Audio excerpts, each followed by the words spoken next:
हरे कृष्ण। माघ माह का महत्तम पद्म पुराण के अनुसार मृग श्रृंग मुनि के द्वारा माघ के पुण्य से एक हाथी का उद्धार तथा मरी हुई कन्याओं का जीवित होना। वशिष्ठ जी कहते हैं, राजन, भोजपुर में अचथ्य नामक एक श्रेष्ठ मुनि थे। उनके कमल के समान नेत्रों वाली एक कन्या थी जिसका नाम सुवृत्ता था। वह माघ माह में प्रतिदिन सवेरे ही उठकर अपनी कुमारी सखियों के साथ कावेरी नदी के पश्चिमगामी प्रवाह में स्नान किया करती थी। स्नान के समय वह इस प्रकार प्रार्थना करती, देवी, तुम संज्ञ पर्वत की घाटी से निकलकर श्रीरंग क्षेत्र में प्रवाहित होती हो। श्री कावेरी, तुम्हें नमस्कार है, मेरे पापों का नाश करो। मरोद वृद्धे, तुम बड़ी सौभाग्यशालिनी हो। माघ माह में जो लोग तुम्हारे जल में स्नान करते हैं उनके बड़े बड़े पापों को हर लेती हो। माता, मुझे मंगल प्रदान करो। पश्चिम वाहिनी कावेरी, मुझे पति, धन, पुत्र, संपूर्ण मनोरथ और पतिव्रत्य पालन की शक्ति दो। यो कहकर सुवृत्ता कावेरी को प्रणाम करती और जब कुछ कुछ सूर्य का उदय होने लगता उसी समय वह नित्य स्नान किया करती थी।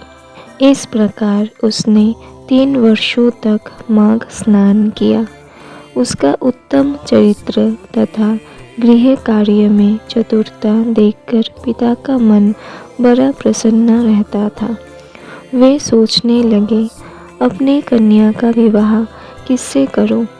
इसी बीच में कुछ मुनि ने अपने पुत्र ब्रह्मचारी वत्स का विवाह करने के लिए अचथ्य की सुमुखी कन्या सुवृत्ता का वरण करने का विचार किया। सुवृत्ता बड़ी सुंदरी थी, उसमें अनेक शुभ लक्षण थे। वह बाहर भीतर से शुद्ध तथा निरोग थी।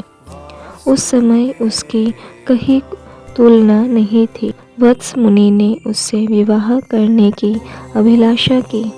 एक दिन सुवृत्ता अपनी 3 सखियों के साथ माघ स्नान करने के लिए अरुणोदय के समय कावेरी के तट पर आई। उसी समय एक भयानक जंगली हाथी पानी से निकला।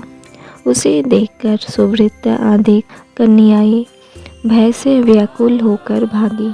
हाथी भी बहुत दूर तक उनके पीछे पीछे गया। चारों कन्याएं वेग से दौड़ने के कारण हांफने लगी और तिनकों से ढके हुए एक बहुत बड़े जल शून्य कुएं में गिर पड़ी। कुएं में गिरते ही उनके प्राण निकल गए। जब वे घर लौटकर नहीं आई तब माता पिता उनकी खोज करते हुए इधर उधर भटकने लगे। उन्होंने वन वन में घूमकर झाड़ी झाड़ी छान डाली। आगे जाने पर उन्हें एक गहरा कुआं दिखाई दिया जो तिनकों से ढका होने के कारण प्रायः दृष्टि में नहीं आता था। उन्होंने देखा वे कमल लोचना कन्याएं कुएं के भीतर निर्जीव होकर पड़ी है। उनकी माताएं कन्याओं के पास चली गईं और शोकग्रस्त हो बारंबार उन्हें छाती से लगाकर विमले, कमले, सुवृत्ते, सुरसे आदि नाम ले लेकर विलाप करने लगी। कन्याओं की माताएं जब इस प्रकार जोर जोर से क्रंदन कर रही थी उसी समय तपस्या के भंडार कांतिमान, धीर तथा जितेंद्रिय श्रीमान मृग श्रृंग मुनि वहां आ पहुँचे।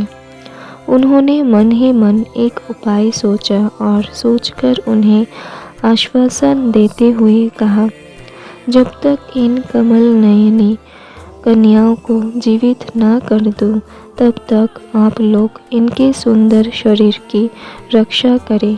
यूँ कहकर मुनि परम पावन कावेरी के तट पर गए और कंठ भर पानी में खड़े हो मुख एवं भुजाओं को ऊपर उठाए सूर्य देव की ओर देखते हुए मृत्यु देवता की स्तुति करने लगे।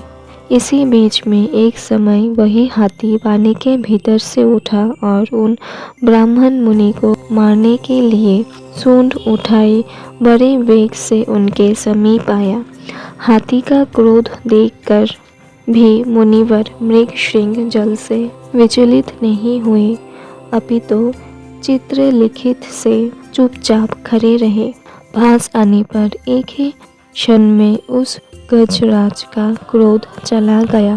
वह बिल्कुल शांत हो गया। उसने मुनि को सूंड से पकड़कर अपनी पीठ पर बिठा लिया। मुनि उसके भाव को समझ गए।